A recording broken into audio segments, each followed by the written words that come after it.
Beralih ke Bangli, pemirsa, dua ruang kelas di Sekolah Dasar Negeri 3 Desa Yangapi, Kecamatan Tembuku dalam kondisi memprihatinkan.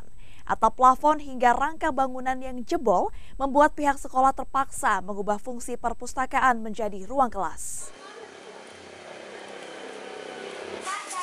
Sebagian besar atap, plafon, dan rangkai kayu bangunan di dua ruang kelas di Sekolah Dasar Negeri 3 di Desa Yangapi, Kecamatan Tembuku, dalam kondisi jebol dan rusak parah.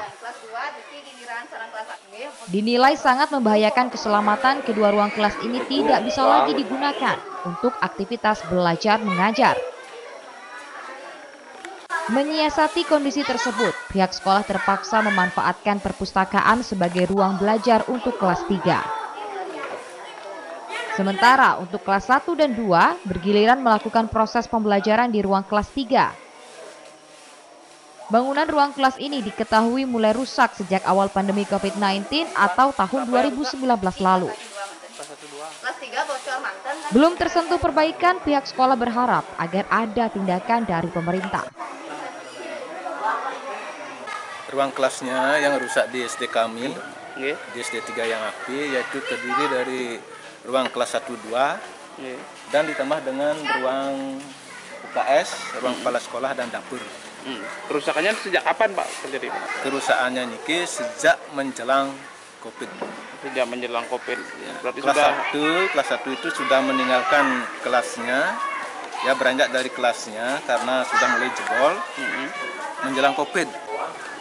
Sementara itu, Kepala Dinas Pendidikan, Pemuda dan Olahraga Disdikpora Kabupaten Bangli mengatakan bahwa upaya perbaikan belum dapat dilakukan pihak pemerintah. Situasi tersebut diakibatkan lantaran terkendala status tanah sekolah yang masih menjadi milik desa adat setempat. Meski demikian, pemerintah daerah masih memproses pengubahan status tanah menjadi hak guna pakai di Badan Pertanahan Negara. Kaitannya dengan bantuan dan perbaikan sekolah ini ada persyaratan tertentu yang harus kita penuhi. Satu diantaranya adalah kita tidak boleh membangun untuk yang penegasan terakhir ini sebaiknya kondisi sertifikat kepemilikan tanah itu adalah milik pemerintah daerah atau Pemkab atau minimal adalah hak pakai, karena sebelumnya kondisi tanah ini adalah milik desa adat. Jadi dari pihak adat sebetulnya sudah memberikan izin. Nah, sekarang sedang kita proses. Ya, sebelum ada pemberitaan ini kita sudah lakukan proses dalam waktu secepatnya. Mudah-mudahan clear persoalan administrasi di bidang kaitannya dengan kepemilikan tanah.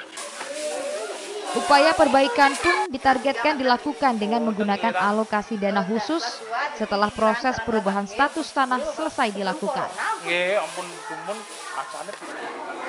Dari Bangli, Ari Wiradharma, iNews melaporkan.